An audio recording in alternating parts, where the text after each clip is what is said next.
तो आज जो हम लोग क्लास 10 का जो है एक बायोलॉजी का टॉपिक देखने वाले हैं जिसका नाम है अंतःस्रावी ग्रंथि, है ना। तो सबसे पहले जानो कि अंतःस्रावी ग्रंथि होता क्या है ना। यानी कि वैसी ग्रंथियाँ जिसमें जो स्रावित हार्मोन, जिससे स्रावित हार्मोन जो है सीधे रक्त में छोड़ी जाती है। कहाँ पर? सीधे रक्त में। उसमें किसी भी तरह का जो है कह सकते हो नलिका नहीं होती है, उस ग्रंथि को हम लोग अंतःस्रावी ग्रंथि कहते हैं। डायरेक्ट हार्मोन जो है ना, जो हार्मोन स्रावित होगा वह डायरेक्ट कहाँ जाएगा? रक्त में। कहाँ पर? ऐसे ग्रंथि क्या बोलोगे? अंतःस्रावी ग्रंथि। कौन सा? तो अब यहाँ पर हम लोग सभी अंतःस्रावी ग्रंथि को देखेंगे, ठीक है। अंतःस्रावी ग्रंथि को देखोगे, कौन कौन से अंतःस्रावी ग्रंथि होते हैं, ठीक है। ध्यान दो। तो अंतःस्रावी ग्रंथि में पहला है पीट्यूटरी ग्रंथि। कौन सा? देखो, पीट्यूटरी ग्रंथि की बात करें तो इसको हम लोग अन्य नामों से भी जानते हैं, जिसमें से आप कहोगे पीयूष ग्रंथि इसी को कहते हैं, मास्टर ग्रंथि भी इसी को कहते हैं। मास्टर ग्रंथि इसे को कहने का कारण क्या है कि ये सभी प्रकार के जो अन्य सभी ग्रंथियाँ हैं उस पर अपना नियंत्रण रखता है, ठीक है, और उसको संदेश देता है एक्टिव होने का, ठीक है। देखो, तो इससे स्रावित हार्मोन में मुख्य रूप से हम लोग जानेंगे कि वृद्धि हार्मोन, यानी क्वेश्चन पूछे भी जाते हैं कि वृद्धि हार्मोन किससे स्रावित होता है, तो क्या बोलोगे? किसे? मास्टर ग्रंथि से या पिट्यूटरी ग्रंथि से स्रावित होता है, ठीक है।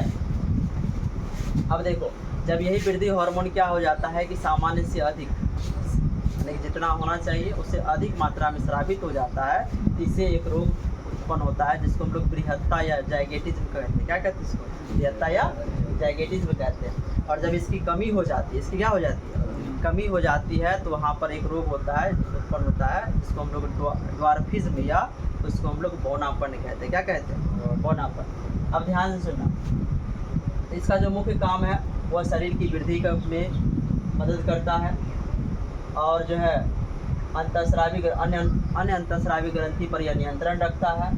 साथ ही साथ यह दुग्ध स्राव भी करता है और प्रसव, जो प्रसव कहने का मतलब जिस समय शिशु का जन्म नहीं होता है तो उसको हम लोग प्रसव कहते हैं, प्रसव में सहायता करता है। साथ ही साथ जल संतुलन में भी क्या करता है? मदद। मतलब इससे स्रावित हार्मोन सिर्फ यही तो नहीं है, वृद्धि हार्मोन तो ही नहीं है, बहुत सारे हार्मोन है ना, जैसे ल्यूटिनाइजिंग हार्मोन है, फॉलिकल स्टिमुलेटिंग हार्मोन है, बहुत सारा यहाँ पर क्या है इससे स्रावित हार्मोन है ना। जैसे प्रोलैक्टिन हार्मोन है, तो ये सब हार्मोन जो है स्रावित होता है। साथ ही साथ जो है ऑक्सीटोसिन हार्मोन भी होता है ना। तो ऑक्सीटोसिन हार्मोन वो प्रसव में मदद करता है। प्रोलैक्टिन जो हार्मोन जो है दुग्ध स्राव में मदद करता है, ठीक है। और बहुत सारे हार्मोन यहाँ से है, ठीक है। तो एक जो अभी हमने बोला कि प्रोलैक्टिन हार्मोन, तो ये महिलाओं में कह सकते हैं, जैसे प्रसव के दौरान जो कह सकते हो कि वो दूध स्राव में मदद करता है, दुग्ध निर्माण में मदद करता है। जबकि जब प्रसव के बाद जो दूध बाहर निकलने में मदद कौन सा करता है, तो ऑक्सीटोसिन कौन मदद करता है? ऑक्सीटोसिन। और जब ऑक्सीटोसिन को हम लोग जो है लव हार्मोन भी कहते हैं, कौन सा? और इसको बर्थ हार्मोन भी कहते हैं, कौन सा? किसको? ऑक्सीटोसिन को। ये कल भी देखे थे कि ऑब्जेक्टिव इस पर पूछा गया था कि बर्थ हार्मोन किसको कहते हैं ना। बर्थ हार्मोन किसको? ऑक्सीटोसिन को। और कह सकते हो प्रेम हार्मोन भी किसको? ऑक्सीटोसिन को, है ना। कि जैसे सुनो कि जैसे किसी बच्चे को हम लोग देखते हैं, उसको अपने गोद में उठा के उसको क्या करते हैं? चूमने लगते हैं, उस समय कौन सा हार्मोन एक्टिव हो जाता है? ऑक्सीटोसिन हार्मोन वहाँ पर एक्टिव हो जाता है, ठीक है। अब देखो, और एक याद रखना थायराइड ग्रंथि है। कौन सा? थायराइड ग्रंथि। तो थायराइड ग्रंथि से थायरोक्सिन हार्मोन स्रावित होता है और इसके बनने के लिए आयोडीन चाहिए। क्या चाहिए? थायरोक्सिन हार्मोन के बनने के लिए क्या चाहिए? आयोडीन चाहिए। और आयोडीन की कमी से एक रोग होता है जिसको हम लोग घेघा रोग कहते हैं। कौन सा? घेघा, ग्वाइटर या गलगन रोग कहते हैं, ठीक है। और यह क्या चीज़ में मदद करता है? तो जैसे जो भी मेटाबॉलिक प्रोसेस होती है शरीर में, है ना, उसको नियंत्रित करने का काम करता है। वृद्धि और मानसिक विकास करने का कौन काम करता है? तो इसे स्रावित हार्मोन जो है थायराइड ग्रंथि स्रावित हार्मोन जो थायरोक्सिन है, ठीक है। अब ध्यान देना, एक है पाराथायराइड, है ना। अच्छा, ये क्वेश्चन ये भी पूछे जाते हैं, जैसे पिट्यूटरी ग्रंथि हमारे मस्तिष्क में, है ना, और थायराइड ग्रंथि जैसे यहाँ पर हमारे जो स्वरयंत्र होते हैं, लेरिंग्स होते हैं ना, यही आसपास यहीं पर होते हैं। अब देखो, अब है पैराथायराइड, है ना। ये जो हमारे थायराइड ग्रंथि है तो उसके ठीक नीचे कौन होता है बताओ, पैराथायराइड ग्रंथि होते हैं। और पैराथायराइड ग्रंथि से जो है पैराथायराइड हार्मोन स्रावित होता है, और यह जो है हमारे शरीर में कह सकते हो कि रक्त में कैल्शियम की मात्रा को बढ़ाने का काम करता है, कैल्शियम को नियंत्रित करता है। रक्त में कैल्शियम की मात्रा को नियंत्रित कौन करता है, तो पैराथायराइड ग्रंथि करता है। और इससे स्रावित हार्मोन कौन सा, पैराथायराइड हार्मोन, ठीक है। और ये फॉस्फेट को भी नियंत्रित करता है, किसको, फॉस्फेट को भी नियंत्रित करता है। अब यहाँ ध्यान देना, एक है पीनियल ग्रंथि, है ना, कौन सा ग्रंथि, ये भी मस्तिष्क में ही होता है, ठीक है।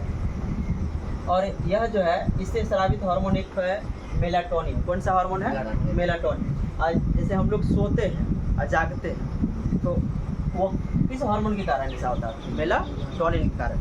जैसे रात का 10 बजा नींद आना शुरू हो जाता है, नींद आना, तो 10 बजे से लेकर 4 बजे सुबह तक में जो है मेलाटोनिन हार्मोन की अधिक स्राव होता है, इसलिए जो नींद लगने लगता है। तो याद रखना, जब रात में नींद लगे तो समझ आना कि हम नहीं सो रहे हैं, खुद नहीं सो रहे हैं, कौन एक्टिव हो गया, मेलाटोनिन एक्टिव हो गया, है ना। वही कह रहा है कि सो जाओ, है ना, क्या कर। आज जैसे दिन होता है, रात के समय में मेलाटोनिन हार्मोन अधिक स्रावित होता है, जैसे सुबह होता है तो ये मेलाटोनिन हार्मोन स्रावित होना बंद हो जाता है, जिससे क्या होता है बताओ, हम लोग जाग जाते हैं, है ना। तो हमारे सोने और जागने को नियंत्रित कौन सा हार्मोन करेगा, मेलाटोनिन। और ये कहाँ स्रावित होता है, तो पीनियल ग्रंथि से। और ये सबसे छोटी ग्रंथि है, सबसे छोटी ग्रंथि किसको कहते हैं हम लोग, पीनियल ग्रंथि कहते हैं। और एक जो है यहाँ पर पिट्यूटरी ग्रंथि है, जिसको हम लोग मास्टर ग्रंथि कहते हैं ना, तो ध्यान रखना। और सबसे बड़ी ग्रंथि अगर पूछा जाए तो थायराइड ग्रंथि क्या है, सबसे बड़ी अंतःस्रावी ग्रंथि कौन सा होगा, थायराइड हो जाएगा। और सबसे बड़ी ग्रंथि पूछे जाएंगे तो यकृत, तो सबसे बड़ी ग्रंथि कौन, यकृत। अब यहाँ ध्यान दो, एक है एड्रीनालिन ग्रंथि, कौन सा, एड्रीनालिन ग्रंथि को हम लोग सुप्रारीनल ग्रंथि भी कहते हैं, कौन सा, सुप्रारीनल ग्रंथि भी कहते हैं। और ध्यान रखना कि एड्रीनालिन ग्रंथि के 2 भाग होते हैं, एक कॉर्टेक्स होता है और ये मेडुला। अच्छा, ये एड्रीनालिन ग्रंथि होता का, जो हमारी किडनी है ना, उस पर ये उसके सतह पर कहोगे कि ये होता है, ठीक है। कौन सा ग्रंथि होता है, एड्रीनालिन ग्रंथि। इसके 2 भाग होते हैं, कॉर्टेक्स और मेडुला। तो कॉर्टेक्स से कई सारे हार्मोन स्रावित होते हैं, जैसे ग्लूकोकॉर्टिकॉइड्स होते हैं, मिनरलोकॉर्टिकॉइड्स होते हैं और लिंग हार्मोन होते हैं। तो ये जो मिनरलोकॉर्टिकॉइड्स होते हैं, ये वसा, प्रोटीन और कार्बोहाइड्रेट का नियंत्रण, है ना, कि कह सकते हो चाप यानी कि को नियंत्रित करता है, ठीक है। और ये मिनरलोकॉर्टिकॉइड्स ये लवण का अवशोषण करता है ना, किडनी में जो जल का अवशोषण, लवण का जो है अवशोषण करने का काम किसका होता है, तो ये मिनरलोकॉर्टिकॉइड्स ये मदद करता है किसमें, लवण के अवशोषण में, ठीक है। और एक है लिंग हार्मोन, यानी कि यौन आचरण को नियंत्रित करने का काम करता है। तो उसके बाद मेडुला है, तो मेडुला से जो है कह सकते हो एपिनेफ्रिन और नॉर एपिनेफ्रिन। तो मुख्य रूप से ये 2 इंपॉर्टेंट हो जाते हैं, ठीक है, एपिनेफ्रिन और नॉर एपिनेफ्रिन। एपिनेफ्रिन को हम लोग एड्रीनालिन भी कहते हैं, क्या कहते हैं, एड्रीनालिन भी कहते हैं। और नॉर एपिनेफ्रिन को नॉर एड्रीनालिन भी कहते हैं। अब ध्यान से सुनना कि जो हमारी जो एड्रीनालिन है, कौन सा मतलब एड्रीनालिन, तो ये जो एड्रीनालिन है वो क्या करता है, जो शारीरिक और, है ना, जो शारीरिक और मानसिक, क्या बोलोगे, शारीरिक और मानसिक जो तनाव होता है, गुस्सा, डर, इन सब को नियंत्रित करने का काम करता है, ठीक है।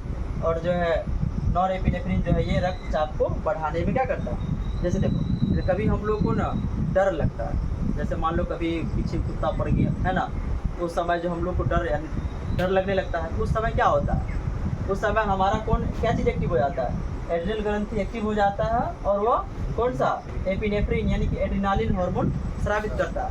कहता है भाग रहे तब कुत्ता काट लेगा तुमको, यहाँ पर क्या समझ, इसलिए जो है ध्यान रखना, जब कभी कुत्ता और पीछे पड़ जाता है तो हम लोग लगाते हैं दरबत, लगाते हो कि नहीं लगाते, तो वो क्या किसके कारण, वहाँ किस कौन सा हार्मोन एक्टिव हो जाता है बताओ, एड्रीनालिन हार्मोन वहाँ एक्टिव हो जाता है और हम लोग भागना शुरू कर देते हैं ना। तो जो गुस्सा, तनाव, डर, इस सब को जो है इस समय इस दौरान जो है क्या होता है, कौन सा हार्मोन एक्टिव हो जाता है बताओ, एड्रीनालिन, है ना। और रक्तचाप को बढ़ाने में नॉर एड्रीनालिन हार्मोन मदद करता है, ठीक है। अब यहाँ देखो, तो ये लिखे हैं यहाँ पर कार्य भी है कि तनाव में सहायता करता है, रक्तचाप नियंत्रण करता है और जल और लवण संतुलन में भी क्या करता है बताओ। तो याद रखना है कि एड्रीनालिन हार्मोन को हम लोग लरो और उरो हार्मोन के नाम से भी जानते हैं, किसको, नरो और उरो हार्मोन किसको कहा जाता है? एड्रीनालिन हार्मोन को कहा जाता है। इस बात को ध्यान रखना है, ठीक है। अब देखो आगे जो ग्रंथि है अग्नाशय की लैंगरहेंस की दीपिका। कौन सा? अग्नाशय की लैंगरहेंस की दीपिका।